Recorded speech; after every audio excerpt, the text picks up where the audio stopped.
हरियाणा में चुनाव का दिन और उससे महज 4 दिन पहले बलात्कार का दोषी है गुरमीत राम रहीम एक बार फिर जेल से बाहर आने वाला है। चुनाव आयोग ने राम रहीम की पैरोल की अर्जी को शर्तों के साथ मंजूरी दे दी है, लेकिन चुनाव से ठीक पहले राम रहीम की रिहाई को लेकर कांग्रेस ने चुनाव आयोग को चिट्ठी लिखकर ऐतराज जताया है। कांग्रेस का आरोप है कि राम रहीम जेल से बाहर आएगा, चुनाव को प्रभावित करेगा। अब सवाल ये, क्या चुनाव के वक्त राम रहीम की रिहाई संयोग है या प्रयोग है? क्योंकि जब जब हरियाणा में, पंजाब में चुनाव होते हैं, यहां तक कि हिमाचल में भी चुनाव हो रहे होते हैं, तो राम रहीम किसी ना किसी तरीके से जेल से बाहर आ जाता है। इसी सवाल को लेकर आज बहस करेंगे। साथ ही हरियाणा ग्राउंड जीरो नू लेकर चलेंगे आप, जहां से हमारी सहयोगी स्नेहा हमारे साथ मौजूद होंगी हरियाणा का जमीनी मिजाज आप तक पहुंचाने के लिए। पर आइए शुरुआत करते हैं। हरियाणा के चुनाव में प्रधानमंत्री नरेंद्र मोदी और राहुल गांधी के बीच कैसा आर पार आज देखने के लिए मिला चुनावी सभाओं में, ये देखिए पहले।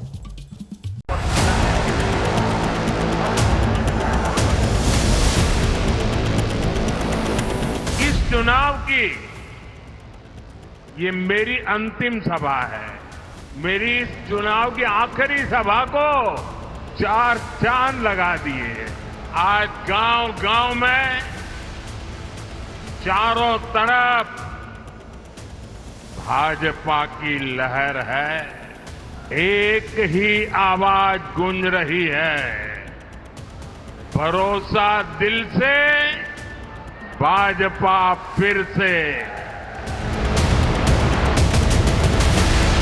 देखिए, ये संविधान है, लड़ाई इसी बात की है। अगर आपको बीजेपी और कांग्रेस में फर्क समझना है, वो इसको खत्म करते हैं, हम इसकी रक्षा करते हैं। कांग्रेस का फॉर्मूला है, न काम करो और न दूसरों को काम करने दो।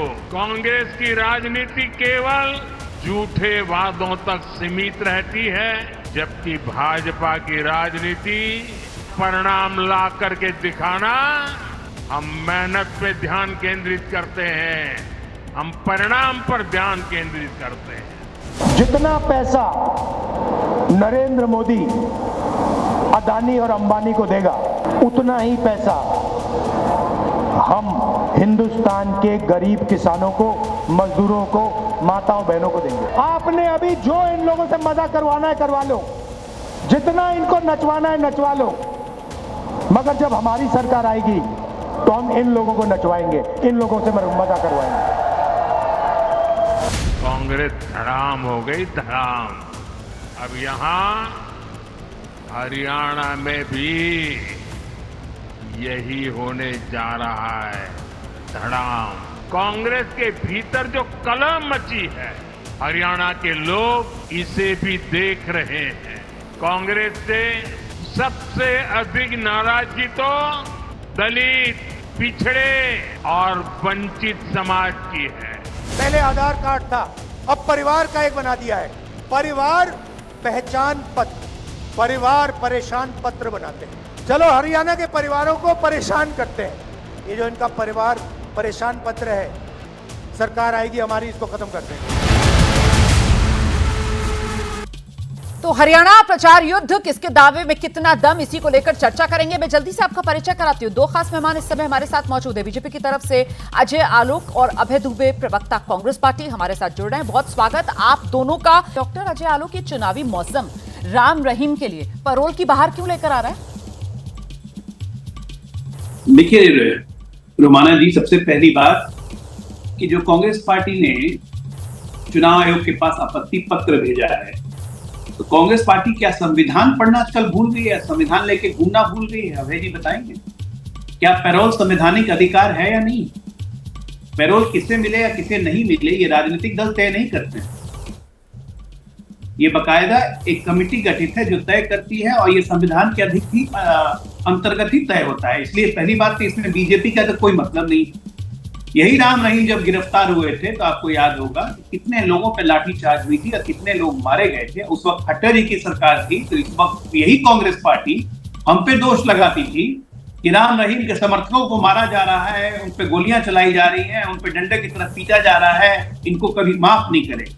यही दोगली कांग्रेस पार्टी आज हम ही पे फिर इल्जाम लगा रही है कि चुनाव के लिए हम राम रहीम को परे हुए लगा रहे हैं। तो पहले तय कर ले कांग्रेस पार्टी की कांग्रेस पार्टी को किस पाले में रहना है। क्या वो राम रहीम के पैरोल का विरोध करती है? अभय दुबे खुल के बोले कि हाँ हम विरोध करते हैं, राम रहीम को पैरोल नहीं मिलना चाहिए, बोले।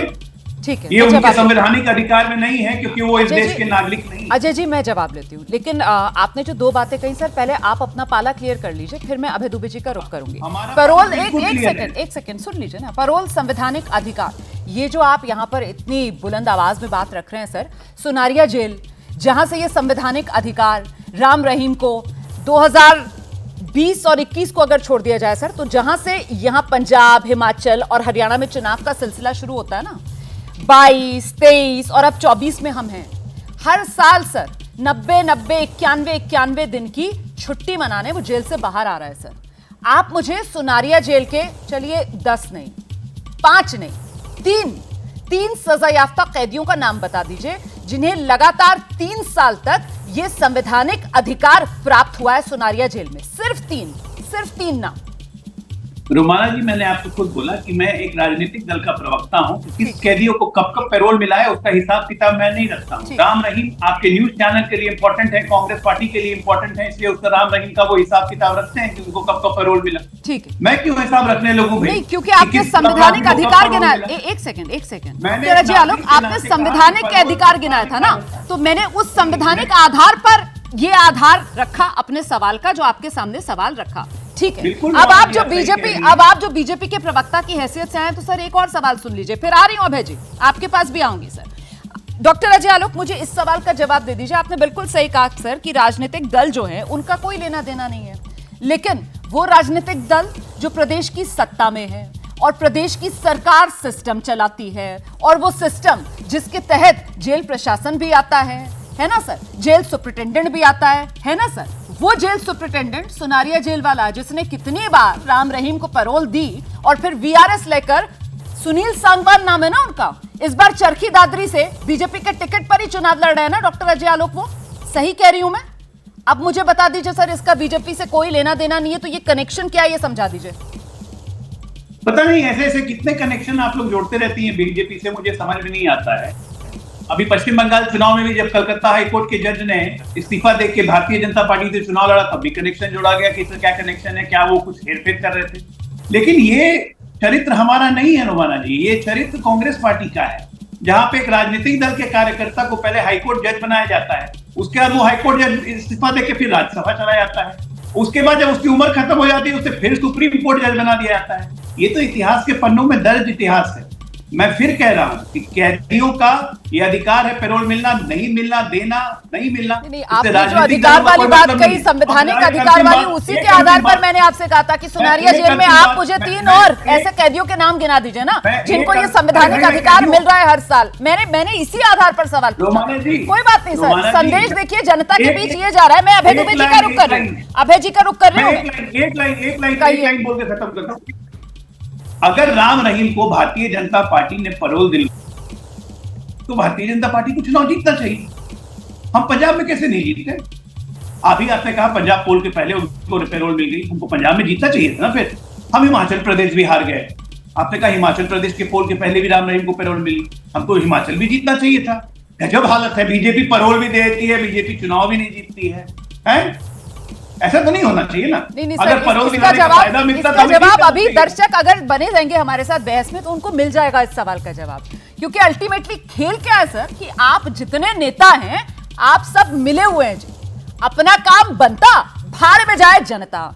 वो सिस्टम जो लगकर, सीबीआई भी इसी सिस्टम का हिस्सा है, लगकर 15 साल तक मेहनत करके टैक्स पेयर का पैसा जिस पर बहाया जाता है, उस पैसे की कीमत पर ये बलात्कार का दोषी जिसे सजा होती है। लेकिन अब देखिए वही सिस्टम कैसे सिस्टम की ही मजाक बनाकर रख रहा है कि साल दर साल संवैधानिक अधिकार की यहां पर दुहाई दी जा रही है, और ये बलात्कार का दोषी है जो हर साल चुनावी मौसम में सलाखों से बाहर आ रहा है। मुझे बताइए सर, मैं तो यहां लगातार सिलसिला गिना रही हूं, 22, 23, 24, ये पहली बार नींद खुल रही है सर कांग्रेस पार्टी की कि एक चिट्ठी चुनाव आयोग को लिख दी जाए, या ये खाना पूर्ति है? क्योंकि लगातार आज सुबह से एबीपी न्यूज पर हम ये सवाल पूछ रहे हैं कि देखिए कैसे नेताओं की मिली भगत है, पक्षों या विपक्ष, राम रहीम के मुद्दे पर सब मौन। अभय दुबे जी।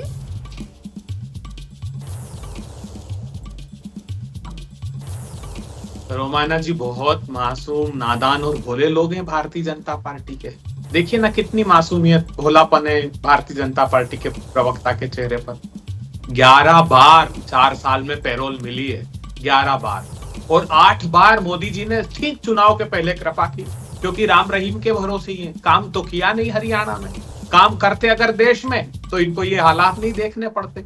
ये सिर्फ हरियाणा का प्रश्न नहीं है, गुजरात जाइए आप, गुजरात में एक मासूम बिल्किस बानो 11 लोगों ने बलात्कार देखिए, अगर बिल्किस बानो पर चले जाएंगे ना, फिर आज का मुद्दा जो है वो कहीं भटक जाएगा। आपने जिस मासूमियत के साथ यहाँ पर डॉक्टर अजय आलोक के बयान का जिक्र किया सर, मैं उसी मासूमियत के साथ एक और सवाल आपके सामने रखती हूँ सर। आप लोग तो बीजेपी की जो कमी होती है सर, जो खामी होती है, उसको फौरन लपक कर चुनावी मंचों से भुनाना भूलते नहीं है ना? कोई भी मंच आ जाए, बिल्किस बानो का आप लोग जिक्र करना नहीं भूलते हैं, जैसे अभी यहाँ पर भी आप करने लगे थे। मुझे इतना बता दीजिए सर, ये हरियाणा में आपके सारे बड़े नेता घूम रहे हैं, प्रियंका गांधी भी घूम रही हैं सर वहां पर, वो बेटियों के सम्मान की लड़ाई लड़ने की बात भी करती हैं सर। एक बार चुनावी मंच से आपके किसी नेता ने राम रहीम पैरोल की आलोचना क्यों नहीं की सर? मैंने इसीलिए सवाल ये पूछा कि ये चिट्ठी सिर्फ खाना पूर्ति है क्या? चुनावी मंच पर सर आप में से कोई नहीं बोल रहा है, आपके सब नेताओं के होठ सिले हुए हैं सर, क्यों?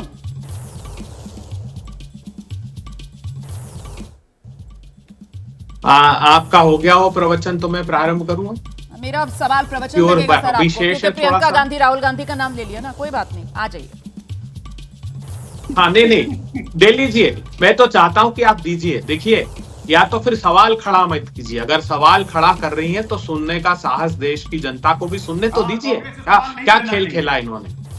क्यों राज्य सरकार ने इलेक्शन कमीशन को, ये चुनाव आयोग को दिया, चुनाव आयोग के पाले में गेंद डाली, चुनाव आयोग ने फिर राज्य सरकार को कहा कि आप जस्टिफिकेशन तो दीजिए कि क्यों छोड़ना है। इतना मासूम है भारतीय जनता पार्टी की सरकार। कहती साहब उनके परिवार के लोग बहुत अस्वस्थ हैं तो उनको स्वास्थ्य लाभ, 273 दिन की टोटल पेरोल मिली है इनको। और यही नहीं, वो एक हरियाणा की बेटी चुनाव मैदान में प्रधानमंत्री जी को सबक सिखाने के लिए मैदान में उतरी है, ब्रजभूषण शरण सिंह। भारतीय जनता पार्टी ने कितने अपनी सत्ता की सरपरस्ती में ऐसे लोगों को शरण दी है, ये देश को जानना चाहिए। आज हमारे तो हम मुखरता से हर मंच पर बात करेंगे। राम रहीम का नाम मैंने तो नहीं सुना सर आपके किसी भी पार्टी के नेता से, मैंने तो किसी चुनावी मंच से कांग्रेस पार्टी के राम रहीम का नाम नहीं सुना। क्यों अटैक नहीं कर रहे हैं बीजेपी पर? जिस तरीके से हरियाणा की पहलवान बेटियों के सम्मान में कांग्रेस पार्टी कह रही है हम डटे हुए हैं मैदान में, तो सर वो दो साध्वियां थीं जिनके साथ बलात्कार का ये दोषी है, और इसे पैरोल दर पैरोल चुनावी मौसम में इसके लिए जो बाहर आ रही है सर, फिर तो आरोप लगेंगे ना कि आप सब मिले हुए हैं। अपना काम बनता, भाड़ में जाए जनता, चिट्ठी खाना पूर्ति है, चुनावी मंच से राम रहीम पर कुछ नहीं बोलेंगे।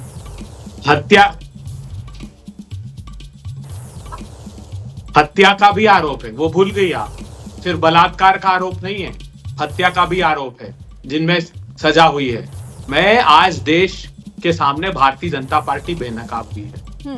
मैं पूछना चाहता हूं देश के, ये सवाल तो आपको प्रधानमंत्री जी से पूछना चाहिए था, भारतीय जनता पार्टी से पूछना चाहिए था, अमित शाह साहब से पूछना चाहिए था। चुनाव नहीं जीत रहे हैं हरियाणा में लोग तो ये भारतीय जनता पार्टी के नेता तो कह रहे थे कि जिस प्रकार 9 साल बाद खट्टर साहब को हटाया, वो तो प्रतीक्षा कर रहे थे कि काश प्रधानमंत्री की एक भी सभा ना हो। जैसे जैसे सभा हो रही है प्रधानमंत्री जी की हरियाणा में, ये हार की कगार की तरफ और आगे बढ़ रहे हैं। इनके पाप यही नहीं रुकते हैं। किसानों ने फसलों के दाम मांगे तो जीप चढ़ा दी इन लोगों ने, शुभकरण के सिर में गोली मार दी हरियाणा में। हरियाणा के एसडीएम को कहा खट्टर साहब ने कि लहू लुहान कर देना, एक कदम आगे बढ़ाए, और करनाल में सिर फोड़कर उनका खून बहा दिया। प्रधानमंत्री जी इतने जख्म दिए हरियाणा में कि चुनाव जीतना तो दूर, ये तो गनीमत है कि भारतीय जनता पार्टी के लोग, और ये कोई कांग्रेस नहीं, जनता वहां लड़ रही चुनाव इनके खिलाफ, इनको 8 अक्टूबर का इंतजार कर लेते हैं सर, 8 अक्टूबर का इंतजार कर लेते हैं, नतीजे उस दिन आ जाएंगे। आज आप कह रहे हैं कि साहब प्रधानमंत्री नरेंद्र मोदी प्रचार के लिए जा रहे हैं तो बीजेपी का हार ना तय है। बीजेपी की तरफ से विज्ञापन जारी करके कहा गया है कि राहुल आ गया ना मतलब अब बीजेपी पक्का जीत जाएगी, वो ये कह रहे हैं। खैर 8 अक्टूबर का इंतजार करते हैं सर, देखते हैं क्या नतीजे रहते हैं। लेकिन इस बीच डॉक्टर अजय आलोक, अब सवाल ये कि वो 24 वाला फॉर्मूला जो कांग्रेस के लिए काम कर गया, हरियाणा विधानसभा चुनाव में भी वही फॉर्मूला राहुल गांधी अपना रहे हैं। एक तो देखिए वो यात्रा, उनकी पैदल यात्रा वो हरियाणा में कर रहे हैं, और देख रहे हैं ना कैसे अपनी चुनावी सभाओं में फिर से वो लाल रंग की छोटी सी संविधान वाली किताब उसी की दुहाई देकर वो कांग्रेस के लिए वोट मांग रहे हैं। तो ये तो एक तरीके से ट्राइड एंड टेस्टेड फॉर्मूला है कांग्रेस का। वही तो मैं आपको ओपनिंग स्टेटमेंट में मैंने क्या बोला था कि संविधान को भूल गए क्या? जो पैरोल पे आज चुनाव है, कुछ चिट्ठी लिख रहे हैं लेकिन उसके बारे में बोलते नहीं है। दरअसल आपने कुछ बोला तो वो आपको बोल दिया कि प्रवचन देना आपका बंद हो गया। सवाल क्या है कि राहुल गांधी की तरह तमाम कांग्रेसी डिस्टर्ब हो गए हैं रोमाना जी। सवाल आजकल मत कीजिए, वो परेशान हो जाते हैं। कि जब से नसरुल्ला की मौत हुई, हमास तबाह हुआ ना, तो कांग्रेसी बहुत परेशान होने लगे। उनसे सवाल मत ज्यादा कीजिए, वो सवाल सुनते ही सवाल लेना ही नहीं चाहते हैं। जहां तक रही हरियाणा चुनाव की बात, 8 अक्टूबर को जिस तरह से देश में तीसरी बार मोदी 3 बनी, उसी तरह से बीजेपी 3 बनेगी हरियाणा में। ये बात कांग्रेसी भी जान चुके हैं। हुड्डा जी माथा पीट रहे हैं कि भैया पड़ गए संतन के पांव, अब क्या होगा?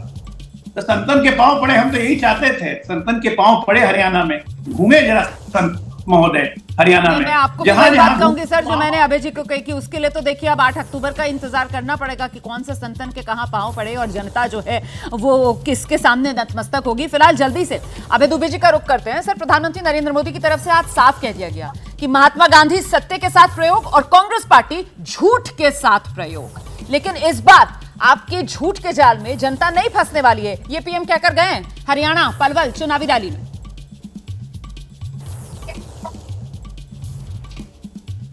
प्रधानमंत्री जी झूठ बोलते हैं तो आवाज भारी कर लेते हैं और फिर अगले झूठ की तैयारी कर लेते हैं। ये जो सिलसिला यही का नहीं है, सब जगह देश भर में फॉर्मूला है प्रधानमंत्री जी का।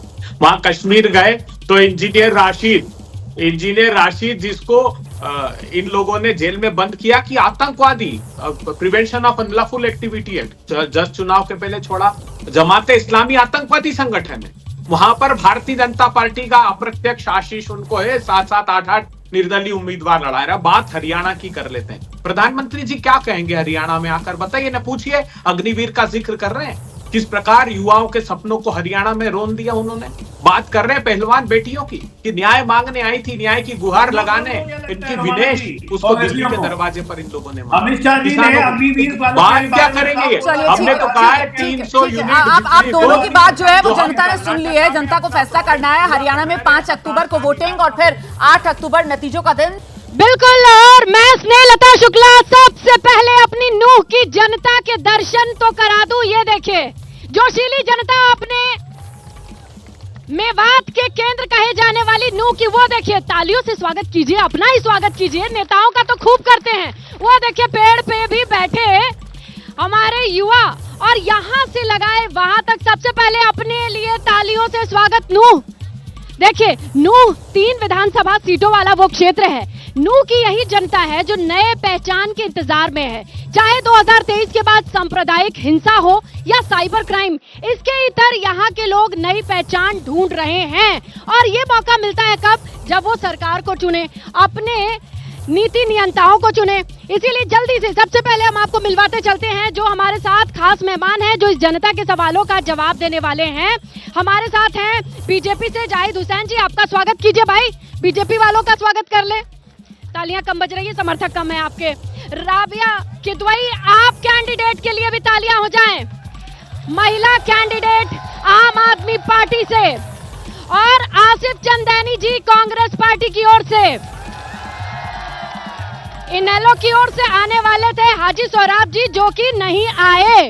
अब भाई, यहाँ की जनता के लिए पहला सवाल, सबसे अहम सवाल, देखिए, इस सड़क का नाम खूनी सड़क रखा गया है, जिस पे आए दिन एक्सीडेंट होते हैं। मेडिकल कॉलेज के नाम पे उसे रेफरल बना रखा है। स्कूल और पढ़ाई का अगर मैं जिक्र करूं तो पूरे हरियाणा में साक्षरता दर अगर 75% है तो नूह में आकर के 55 से नीचे चली जाती है। कौन जिम्मेदार है? सबसे पहले तो मैं आपकी टीम का बहादुर और शहीदों की सरजमी मेवात पे स्वागत करता हूं। धैर्य रखा आपने। दूसरा, मैं जो मेवात की आई है, इनको भी मैं सलाम करता हूँ कि बहादुर वो शहीदों की सरजमी के लोगों, मेवात वासियों। लेकिन ये बताइए, ये इनके लिए क्या मिला? इन लोगों को क्या मिला? मेवात वालों को मेडिकल कॉलेज मिला जिसमें काम होता हो, सड़क मिली, स्कूल मिले। बेटा तुम स्कूल जाते हो? जाते ना जावे। पढ़ाई होती है? क्या ना हो पढ़ाई होती है? साक्षरता, सुनो पहले आप सुनो, उलझाना नहीं है। पहले मैं, ये जनता पूछ रही है, जनता पूछ रही हो, ये पूछ रही है जनता। लीजिए बताइए। हमारे सुनिए, 3 इंजीनियरिंग कॉलेज चल रहे हैं, 2 डिग्री कॉलेज चल रहे हैं, 8 Mewat model English medium school चल रहे हैं, 3 जेबीटी ट्रेनिंग सेंटर चल रहे हैं। भाई चल रही है क्या? चल रहे हैं, चल रहे हैं, हम कह रहे हैं, पूछे चल रहे हैं। पूछना चल रहा है, कैमरा दिखाओ, फिर ये बच्चे बताएंगे। चल रही है, चल रही है, चल रहे हैं। तो ये साक्षरता दर 55% कैसे? आपके आंकड़े गलत हैं। अब मेवात की लड़कियां हवाई जहाज फ्लाइट इंजीनियर हैं। एक मिनट, एक बात बताइए, मेवात की लड़कियां पढ़ाई करने के लिए गुड़गांव जाती है कि यहाँ? मेवात में इतनी बढ़िया स्थिति है, लड़कियों के लिए बसें भी जाती है यहाँ से, जो प्राइवेट बसें नहीं, जो गवर्नमेंट से बसें। हुआ मैम, 10 साल में मेवात का बेड़ा गर्क कर दिया। स्कूलों को टीचर छीन लिए, अस्पतालों में डॉक्टर छीन लिए। इन लोगों ने, बीजेपी ने बेड़ा गर्क कर दिया 10 साल में। जो बीजेपी पार्टी ये कहती है स्मार्ट सिटी का वादा करती है 10 साल। नहीं, आप भटकेंगे नहीं मुद्दे से। आप अगर इतने स्कूलों का दावा करते हैं, अगर इतने स्कूलों का जिक्र करते हैं, कहाँ है वो सड़कें? सेकेंडरी स्कूल है, 100 सीनियर सेकेंडरी स्कूल है? पढ़ाई अच्छी है भाई जी, स्कूल है, टीचर नहीं। वो बीजेपी ने टीचर ले ले, 5000 अध्यापकों की कमी है। आपके स्कूल में टीचर है? बच्चे हैं? पढ़ाई अच्छी होती है? क्या तो रही होती है, लग रहा है आपके समर्थक तो नहीं है। नहीं ऐसा नहीं है। आप बताइए राबिया जी, एक मिनट, सुनिए। अरे ताऊ सुनो, बात सुनो। राबिया जी, एजुकेशन की बात कर लें, सड़क और विकास की बात कर लें, ये पूरा मेवात का नूह केंद्र है। यहाँ से वहाँ तक बाजार की हालत देख ली मैंने, क्या करिएगा?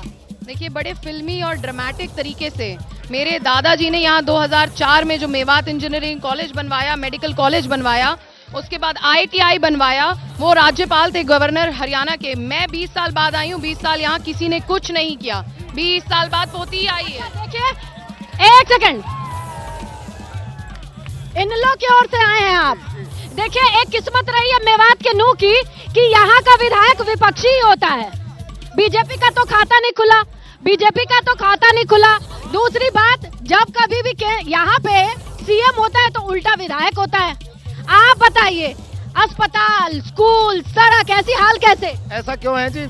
अब से पहले कांग्रेस की सरकार थी, विधायक यहाँ कांग्रेस का था, सरकार के साथ रहा है, मंत्री रहा है।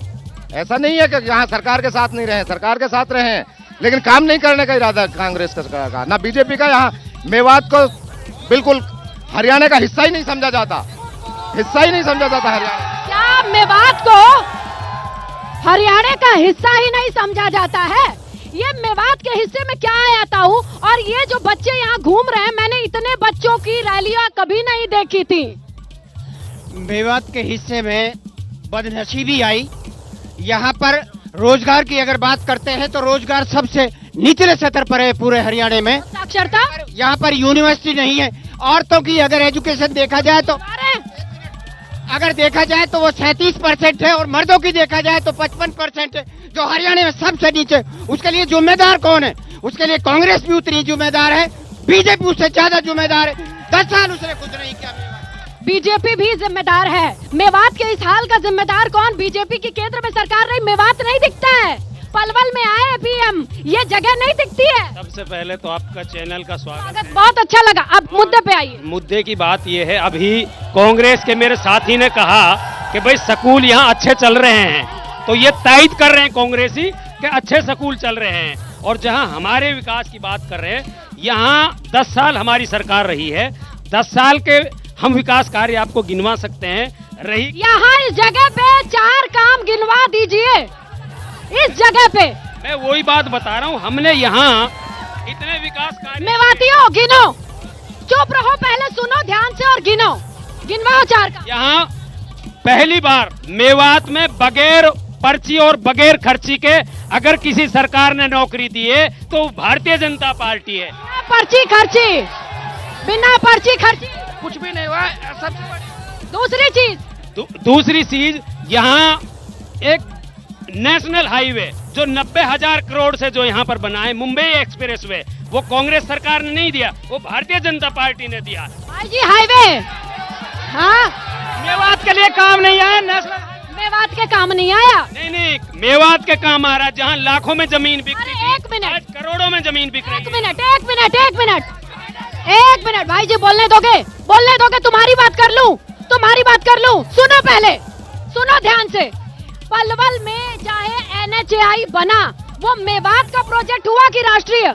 पलवल में कौन सा? मेवात के 90 गांवों को क्रॉस करता है ये मुंबई। मेवात के लिए क्या किया बताओ? मेवात के लिए स्पेशल 90 गांवों को क्रॉस करता है।